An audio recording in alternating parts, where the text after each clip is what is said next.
You know, yeah. Well, there's a movement going on in this country right now, the social justice movement, and it leans in that direction. That people don't want to look at things for how they are; they want to look at things for how they want them to be. Yeah, that just I just don't understand. You cannot legislate that everything is going to be equal for everybody, because everybody's not equal. I'm sorry, they're not equal. They may be equal in terms of their value as a human being. Yes. But they're not equal in math skills. They're not equal in how fast they run. They're not equal in creativity. They're not equal. Everybody has their own value, but that doesn't mean their marketable skills in an open society, in an open market, are going to be the same. No, it's ridiculous. I had a joke on one of my specials, 2 specials ago, about there was a story about a woman who was guarding the White House.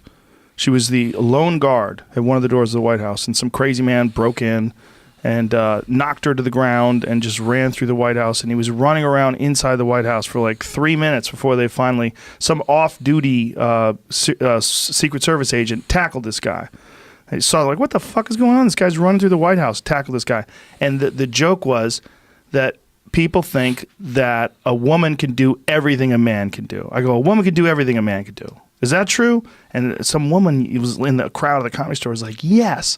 I go, well, that doesn't make any fucking sense. Here's why it doesn't make any sense. Because a man can't do everything a man can do. I go, look, I've met Shaquille O'Neal, and his dick is where my face is. And if the White House is experiencing a Shaq attack, I'm the wrong person to save the world, because he's just going to run right over me. I go, but if my wife and kid were guarding the White House, guess what? I'm getting in. Yeah. Okay, I love my family, but if it's between me and there's no way they're going to be able to stop me. I love them to death, but I'm a man and they're women. And if there's a woman guarding the White House, I don't care who she is. I'll fuck her up. It's not going to happen. This is crazy. But someone had this idea that they would put a woman in charge of a very physical job. You should have a giant man with a violent temper, and he should be armed. Okay, because this is the guy that's keeping bad people from the fucking president. Yeah, I don't understand. It just seems like you got to find your own lane. I mean, you don't want to put me in the NBA. Well, yeah, physical things in particular. Well, then there's also mental things. Look, I suck at math.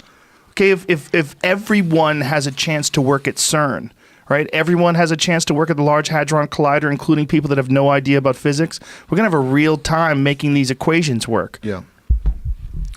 That's what I mean about finding your own lane. Yeah. Like you, I can't add 2 and 2 and get 5 every time. I'm just not good at math. But I'm good with words. I can talk, I can read fast, I can comprehend well, but I am not good with math. So I got myself into a lane where I talk for a living. I read, I talk. It's qualitative, not quantitative. I can accept that I'm not suited for that. I mean, I don't feel bad about myself because of that. Well, once you do something and you're good at it, you can accept not being good at other things. It's much easier. If you find a thing that you're good at, whether it's gymnastics or singing or painting, whatever the fuck it is, if you can find a thing that you're good at, it'll give you a feeling of self-worth, and you won't need to be good at everything. Yeah. You can accept and you can enjoy other people being good at things as well.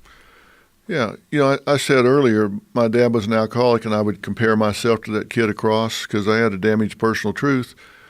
But I found a currency because at that time in my life, I was a pretty decent athlete for this small school I was going to. So that was my currency. Yeah. So now it didn't matter what was happening at home because I got strokes for being able to jump high and run fast at school. So that became my currency.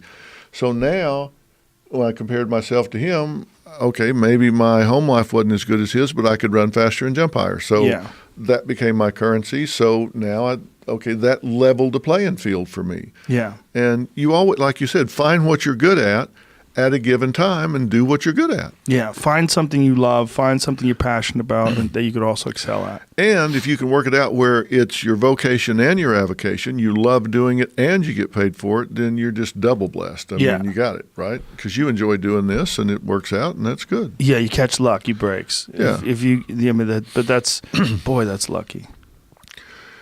Yeah, it is. And if I just think if you're in your life and you don't have something that you're passionate about, I mean, and I don't mean that in a cliche way.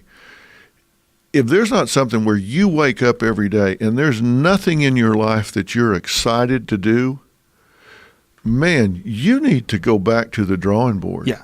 Because if all you're doing is just grinding it out, you get up every day, go to a job you don't like, do tasks you don't care to do, and come home to a home you don't want to come home to and wait to get up and do it again the next day, you're burning daylight. What the hell existence is that? Yeah. I don't understand that.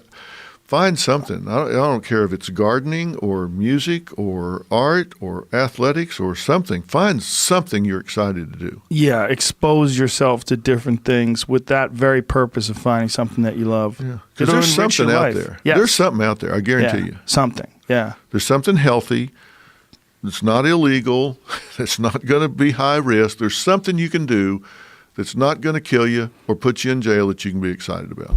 Yeah, and I think it's one of the most important things to do when you're a parent is to try to expose your kid to as many different things as possible to find those things for them. Yeah, and I got two boys, as you know, and you know one of them really well, and I did that growing up because my dad never took me hunting a single day in his life. He never took me fishing a single day in his life. He never took me camping a single day in his life. He never took me to the lake. He never took me skiing, boating, anything. So I took them to all of those things. I didn't know. I had no clue what I was doing, but I took them turkey hunting, duck hunting, deer hunting, skiing, snow skiing, camping. I did it all, and to see what they liked, let them pick. Yeah. And boy, when you don't know what you're doing as a dad, that's a bitch. Yeah. I mean, just little things like you go camping and you don't realize that setting your tent up on the side of a hill, even if it's like 8 or 10 degrees, is a bad idea. You can't sleep. You've got to get on flat ground. Yeah. I mean, it looked flat to me, but I spent the night trying not to roll down a damn hill. It didn't look like it was on a slant, but it was.